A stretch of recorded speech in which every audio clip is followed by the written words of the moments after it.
6 minute के अंदर यहाँ पहुंची। 6 मिनट में यहाँ उनका रिस्पांस टाइम है। उसके बाद उन्होंने सिचुएशन का जायज़ा लेने के बाद यहाँ रेस्क्यू करना शुरू किया।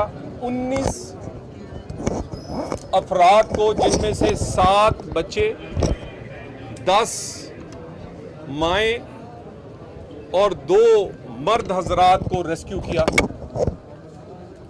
इस पूरे रेस्क्यू ऑपरेशन में फौरी बात हमारे इंतज़ामी अफसरान एसी से लेकर कमिश्नर और एसएचओ से लेकर आईजी तक यहाँ खुद पहुँचे और इसको ना सिर्फ मॉनिटर करते रहे बल्कि इस रेस्क्यू ऑपरेशन में जो असिस्टेंस थी वो इस हॉस्पिटल की इंतज़ामिया को वो भी मुहैया करते रहे।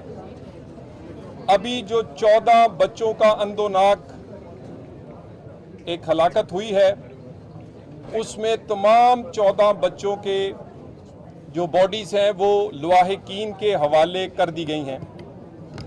उनकी निशानदेही मुख्तलिफ मेडिकल टेक्निक से और इसी तरह बाकी शवाहिद से, उनके वालदैन से मिलकर करके तमाम 14 की 14 जो बच्चों की बॉडीज़ थी वो उनके वालदैन और लवाहिकीन के हवाले कर दी गई हैं। इब्तदाई रेस्क्यू ऑपरेशन मुकम्मल कर लिया गया है। इसकी रिपोर्ट वज़ीर आज़म और वज़ीर दाखिला को भेज दी गई है। इस वाक़े पर एक हाई पावर्ड इन्वेस्टिगेशन के लिए इंक्वायरी टीम जो है वो वज़ीर आज़म ने बना दी है। इस रेस्क्यू ऑपरेशन के फौरन बाद तमाम शवाहिद जिनसे के आने वाले वक्त में वो इंक्वायरी टीम इंक्वायरी करके नतीजे पे पहुंचेगी और जज़ा और सज़ा का अमल शुरू होगा, और उसके साथ साथ मुस्तकबिल में ऐसे वाक़यात से बचने के लिए जो प्लान में तब्दीलियां हैं वो करने के लिए इस तमाम शवाहिद वो सीसीटीवी फुटेज से लेकर वहाँ जलने वाले इक्विपमेंट और उसके इर्द गिर्द जितने शवाहिद थे, जिसमें बहुत सारे क्वेश्चन जो हैं कि एमरजेंसी के दरवाजे क्यों बंद थे, कितने डॉक्टर्स उस वक़्त मौजूद थे, कितनी नर्सेज, कितने डॉक्टर्स ने फौरी तौर पर रिस्पॉन्ड किया और बच्चों और वहाँ को रेस्क्यू किया। इन तमाम सवालात का जवाब वो उसमें आएगा। एक बात मैं बिल्कुल इस बात को की तस्दीक भी करना चाहता हूँ और साथ ये दुरुस्तगी भी करना चाहता हूँ कि यहाँ पर फायर ब्रिगेड और बाकी रेस्क्यू टीमें जो हैं वो लेट पहुँची हैं। मैं दोबारा कह दूँ, मैं एग्जैक्ट टाइम बता रहा हूँ, 6 मिनट बाद हमारी रेस्क्यू टीम्स यहाँ ऑन ग्राउंड मौजूद थी।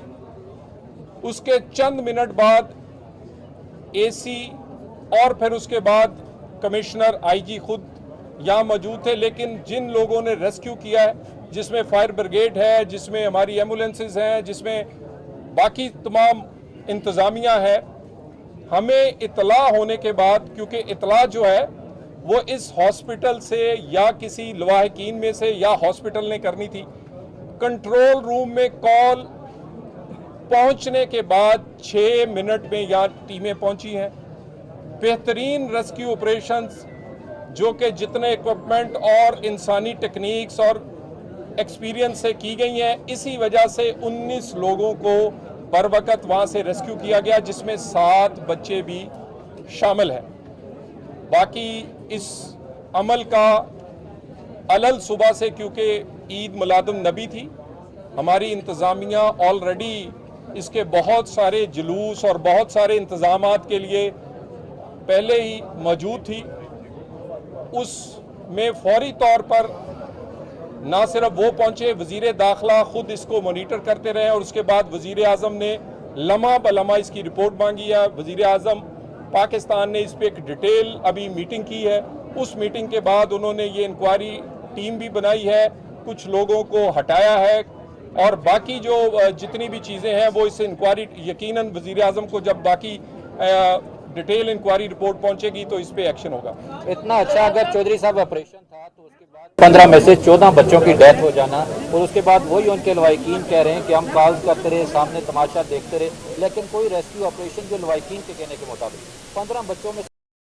तो थोड़ी सी ज़रा सिचुएशन को आप ज़रा ज़हन में रखें कि एक छोटा कमरा है या वो नर्सरी है और उसमें बच्चे जो हैं वो बहुत ही कम उम्र चंद घंटों के जो बच्चे पैदाइश के बाद उस नर्सरी में रखे गए हैं।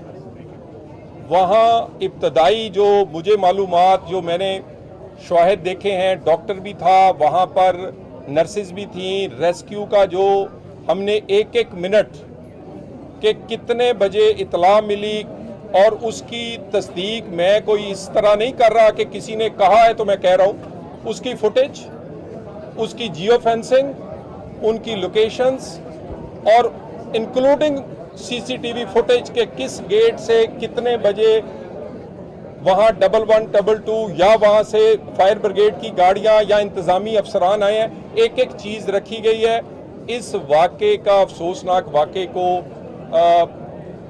बिल्कुल कोई अल्फाज नहीं है कि मैं उसे अदा करूं, मगर रेस्क्यू ऑपरेशन में जो इंतज़ामी तौर पर कोई कोताही फ़िलहाल नहीं लगती। हाँ, हस्पताल में क्या इंतज़ाम है, उसके गेट क्यों बंद हैं, कौन सा खुला है, कहाँ ऑक्सीजन सिलेंडर है, कहाँ डॉक्टर्स को होना चाहिए, उसका जवाब तो यकीनन हॉस्पिटल देगा और उसके बाद उसको ये जो इंक्वायरी कमेटी है उसको आगे नतीजा। रिपोर्ट में लिखा हुआ है कि गेट्स बंद थे और उस इंसिडेंट रिपोर्ट में लिखा हुआ है कि अस्पताल की सिक्योरिटी की वजह से रेस्क्यू ऑपरेशन डिले हुआ। वफाकी सेक्रेटरी को आपने हटा दिया है, लेकिन एग्जीक्यूटिव डायरेक्टर पिम्स के खिलाफ, वो हेड ऑफ क्रिटिकल केयर में है, उनके खिलाफ अभी तक कुछ। देखिए मैं तो इस पे किसी को हटाने या लगाने नहीं आया। मैं तो आपको हकायक, आप क्योंकि आपके बहुत सारी कॉपरेशन से, आपकी फुटेज से, आपके यहाँ पहुँच के शवाहिद इकट्ठे करने से वो भी इंक्वायरी का हिस्सा होंगे। यहाँ बिल्कुल ऊपर 3 ऐसी शीशे की विंडोज़ हैं जिनको इसीलिए तोड़ा गया कि दूसरी रास्ता से जाना मुश्किल था। और इस सारी चीज़ें के भी किस गेट को खुला होना था, किसे बंद होना था, किस बना पर बंद किया गया, ये इसके लिए थोड़ा टाइम दें। हमें इस बात पे देखिए इस वाक़े का तो कोई जवाब नहीं है, लेकिन जो एफर्ट हुई है वो बिल्कुल हकायक जो हैं, जो बाकी वो मैं आपके सामने रखता हूँ। इंतजामी यूनिट्स की बहुत बात हो रही है। इस्लामाबाद एक छोटा सा इंतजामी यूनिट है, अगर आपसे वो नहीं चल पा रहा, 14 अफराद की जान जाने की जिम्मेदारी हुकूमत नहीं ले रही, तो उन लवाहिकीन की तसल्ली के लिए अपोजिशन से इस्तीफा ले लें और गवर्नमेंट इस्तीफा किसी ने नहीं दिया। गुजारिश ये है, इस्लामाबाद इंतजामिया ने, देखिए ना, हमने देखने शवाहिद, क्या 6 मिनट में रेस्क्यू के लोग नहीं पहुंचे? 6 मिनट, मैं कोई 60 मिनट की बात नहीं कर रहा। इंतजामी अफसरान निचले ओहदे से लेकर कमिश्नर और आईजी तक खुद मौजूद नहीं रहे। आईजी हालांकि खुद हॉस्पिटल से आए, उनका आंख का कोई प्रोसीजर था। इसके अलावा डीसी, बाकी तमाम, मैं एक आदमी से मिला हूं और हम सुबह से वजीर दाखिला खुद इसे देखिए वाकया हो जाना इस तरह का, इसको जो बाकी एफर्ट्स हैं, मेरा ख्याल है कि हमें इससे जोड़ने की बजाय इसके नताइज जो हैं वो आने का इंतजार अच्छा, काबीना की मीटिंग में आपके फायर सेफ्टी के हवाले से इस्लामाबाद की अक्सर बिल्डिंग्स में ये सर्वे भी हुआ है कि उसमें इंतजामात नहीं है। इस तरह की सेंसिटिव बिल्डिंग में आपके ख्याल में फायर सेफ्टी के इक्विपमेंट मुनासिब थे? देखिए, फायर सेफ्टी के लिए जो SOPs है CDA की, जिसमें कंप्लीशन सर्टिफिकेट दिया जाता है, वो जब तक फायर सेफ्टी का इक्विपमेंट ना हो तो उसका सर्टिफिकेट जो है, लास्ट कंप्लीशन सर्टिफिकेट नहीं दिया जाता। हमने ये नया शुरू किया है। इसमें ये बिल्कुल बात ठीक है कि बहुत कम सरकारी और निजी इमारतें ऐसे हैं जिन्होंने ये तमाम SOPs मुकम्मल किए हैं। जिन्होंने नहीं किए उनके पास आज भी कंप्लीशन सर्टिफिकेट नहीं है। हम इसको रोज़ की बुनियाद पर नोटिसेस, उनका वहाँ मुआयना, उसके बाद जुर्माने, सील करना। और इसमें आपको पता है इस्लामाबाद 1960 से बना है, जो बहुत सारी बिल्डिंग्स ऐसी हैं जो इतनी पुरानी है कि उस वक्त ये कॉन्सेप्ट नहीं थे। हम उनको भी कह रहे हैं कि आप ये सारी चीज़ें लेकर आएँ। ऐसे ही न्यू ब्लू एरिया या जो नई बिल्डिंग्स हैं इनमें ज़्यादातर ये सारी चीज़ें और इस तरह जो नए प्रोजेक्ट्स हैं उसमें ये ज़्यादातर चीज़ें जो हैं वो ऑलरेडी हैं। पिछले 7 एक मिनट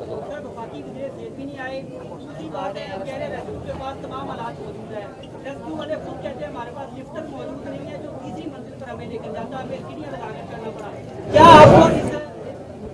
आपको कुछ मामले क्या डीसी साहब पिछले 7 सालों से पिम्स को नोटिस जारी हो रहे हैं आपके डिपार्टमेंट एमसीआई की जानिब से कि फायर एंड सेफ्टी सिस्टम ठीक नहीं है। 7 सालों से 2025 में भी आखिरी नोटिस जारी हुआ है, क्या उसमें कोई कार्रवाई की जाती है? मैं आपसे कह रहा हूँ कि इस्लामाबाद में सरकारी और निजी जितनी बिल्डिंग्स हैं उसका कंप्लीशन सर्टिफिकेट और उसका ये तमाम एसओपीज पर पूरा करने के लिए आप खुद तस्दीक कर रहे हैं कि सीडीए नोटिस देती रही है। देखिए अब इस बात का नोटिस के बाद किस किस चीज़ का किस क्योंकि ये बहुत बड़ा अहाता है, इसमें मल्टीपल बिल्डिंग्स हैं, कितने में वो चीज़ें कंप्लीट की गई, किस में कंप्लीट नहीं थी, इसके लिए हमें आज हम फौरी इसके नताइज नहीं निकाल सकते। इसके लिए इंक्वायरी कमेटी बना दी गई है और वज़ीर आज़म खुद उसका जायजा ले रहे हैं।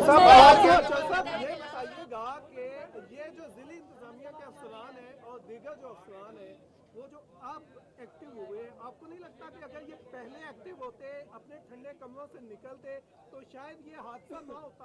देखिए मेरी गुजारिश सुने, देखिए जहाँ क्रेडिट देना हो, मैं ये किसी की कोई फेवर नहीं कर रहा, मैं हकाइक में कोई चीज़ छुपा नहीं सकता। यहाँ हर कोने पे हर सड़क पे सीसीटीवी है, हर एक के पास मोबाइल है, कोई आप गलत बयानी नहीं कर सकते। इस्लामाबाद की इंतज़ामिया ने इब्तदाई रेस्क्यू ऑपरेशन में पूरे उसके हाईएस्ट ऑफिसर से लेके नीचे फायरमैन तक बेहतरीन ड्यूटी की है, बर वक्त पहुंचे हैं, बर वक्त अपनी सलाहियतों के मुताबिक काम किया है। मेरा ख्याल है हमें इन चीज़ों को जोड़ना नहीं चाहिए कि एक वाकया हुआ है उसमें बाकी इसमें अगर कोई कमी कुताही होगी तो इंक्वायरी कमेटी देख लेगी। लेकिन मुतासरा खानदान का कहना है, जो बच्ची एक यहाँ पर 3 दिन पहले पैदा हुई, उसके वालिद का कहना है कि रेस्क्यू ऑपरेशन डिले स्टार्ट हुआ। दूसरा ये सर कि आप कह रहे हैं कि पिम्स में बहुत से मामला को देखा गया, यहाँ पर फायर सेफ्टी इक्विपमेंट नहीं है, इमरजेंसी एग्जिट नहीं है, और ये भी कई दफ़ा देखने में आया कि इमरजेंसी में इंटर्न्स को ही रखा जाता है, सीनियर अमला नहीं होता। इन तमाम मामला पे आप क्या कहते हैं? और सर आप इस्लामाबाद इंतजामिया की तो तारीफ करते दिखाई दे रहे हैं, लेकिन जो पिम्स इंतजामिया, देखिए गुजारिश ये है, मैं किसी को अच्छा या बुरा या किसकी कितनी जिम्मेदारी थी, एक इंक्वायरी कमेटी बनी है, थोड़ा इंतज़ार करें। कोई इब्तदाई एक्शन वज़ीर आज़म ने लिया है, मैंने आपके सामने रेस्क्यू ऑपरेशन की तमाम चीज़ें बताई हैं। देखिए लवाहिकीन से इजहारे जो ताज़ियत है और उसके कोई अल्फाज नहीं, लेकिन हमारे 14 बच्चों में से जो 14वें बच्चे की जो डेड बॉडी थी, 13 बरवकत आए, 14वें का हमें कोई 5-6 घंटे इंतज़ार करना पड़ा, उनका कोई भी इधर नहीं था। तो मैं किसी की ये नहीं कह रहा कि कौन, देखें कोई बंदा अब झूठ नहीं बोल सकता। आपके कैमरों के सीसीटीवी और इसके अलावा यहाँ सेफ सिटी है, यहाँ पर आपके मोबाइल्स, लोकेशंस, फोरेंसिक, हर चीज़ जो है जो मैंने बयान की है वो इंक्वायरी कमेटी भी देखेगी। हम इसको मिलके अगर कहीं कमी कुताही है उसको ठीक करेंगे। वज़ीर आज़म ने बड़ा बरहमी का इजहार किया है, एक्शन उन्होंने शुरू कर दिया है और मज़ीद एक्शन इस इंक्वायरी के बाद होगा। Thank you very much.